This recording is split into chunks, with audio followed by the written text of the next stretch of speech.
ലൈഫിൽ നമ്മൾ ഒബ്സർവ് ചെയ്യേണ്ടതും നമ്മുടെ ഒരു IT ഏരിയയിലേക്ക് അല്ലെങ്കിൽ നമ്മുടെ ഒരു ലൈഫിലേക്ക് നമ്മൾ കൊണ്ടുവരേണ്ടതുമായ ഒരു സിസ്റ്റമാണ് ബിവറേജിൽ നമ്മൾ കാണുന്ന ഒരു സിസ്റ്റം. ബിവറേജിൽ ആൾക്കാർ ക്യൂ നിൽക്കുന്ന ഒരു സിസ്റ്റം നിങ്ങൾ കണ്ടിട്ടുണ്ടാവല്ലോ. എന്തുമാത്രം സൈലന്റ് ആയിട്ടാണ് അവരവിടെ ക്യൂ നിൽക്കുന്നത്. നാട്ടിലെ പ്രധാന അലമ്പന്മാരായിരിക്കും, പക്ഷെ അതിന്റെ മുന്നിൽ അവർ അതിനും മാത്രം ഡീസന്റ് ആയിരിക്കും. ഇത് എന്തുകൊണ്ടാണ് അവിടെ എത്തുമ്പോൾ മാത്രം ഇവർ ഇത്രയും ഡീസന്റ് ആയിട്ട് നിൽക്കുന്നത് നിങ്ങൾ ചിന്തിച്ചിട്ടുണ്ടോ? ഡിമാൻഡ്. ഈ സാധനം വേറെ എവിടെയും കിട്ടില്ല. അവർക്ക് അത്രയും ആവശ്യമുണ്ട് ആ സാധനം. ഡിമാൻഡ് ആണ് അവിടെ ക്രിയേറ്റ് ചെയ്യുന്നത്. അതേപോലെ തന്നെയാണ് ഒരു IT ഫീൽഡിലേക്ക് നിങ്ങൾ എൻ്റർ ചെയ്യാൻ പോകുമ്പോഴും നിങ്ങളുടെ അവസ്ഥ. നിങ്ങളുടെ ഒരു ക്വാളിറ്റി, നിങ്ങളുടെ ഒരു അവൈലബിലിറ്റി എല്ലാ സ്ഥലത്തും കിട്ടുന്നതാണെങ്കിൽ നിങ്ങൾക്ക് യാതൊരു വില ഉണ്ടാവില്ല. എല്ലാവരും നിങ്ങളെ ഇഗ്നോർ ചെയ്യും. പക്ഷെ നിങ്ങളുടെ വാല്യൂ അത് ഭയങ്കര റെയർ ആണെങ്കിൽ, അത് ഈ പറയുന്ന എല്ലാ സ്ഥലത്തും കിട്ടില്ല എന്നുണ്ടെങ്കിൽ എല്ലാവരും നിങ്ങളുടെ മുന്നിൽ വന്ന് ക്യൂ നിൽക്കും സൈലന്റ് ആയിട്ട്. എല്ലാ കമ്പനികളും നിങ്ങളെ ഹയർ ചെയ്യാൻ വേണ്ടിയിട്ട് ഇങ്ങോട്ട് വന്ന് റിക്വസ്റ്റ് ചെയ്യും. സോ ആ സിസ്റ്റം നമ്മൾ നമ്മുടെ ലൈഫിലേക്ക് കൊണ്ടുവരണം. അപ്പൊ അതിനുവേണ്ടി എന്താ ചെയ്യേണ്ടത്?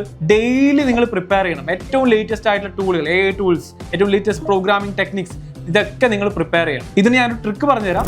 ഡെയിലി 3 hours നിങ്ങൾ പ്രിപ്പയർ ചെയ്യുകയാണെങ്കിൽ നിങ്ങളുടെ മാർക്കറ്റിലെ 1% ആയിരിക്കും, ഏറ്റവും ബെസ്റ്റ് 1% നിങ്ങളായിരിക്കും. ആ 1%ന്റെ മുന്നിലാണ് എല്ലാ കമ്പനിയും വന്ന് ക്യൂ നിൽക്കുക. So do that.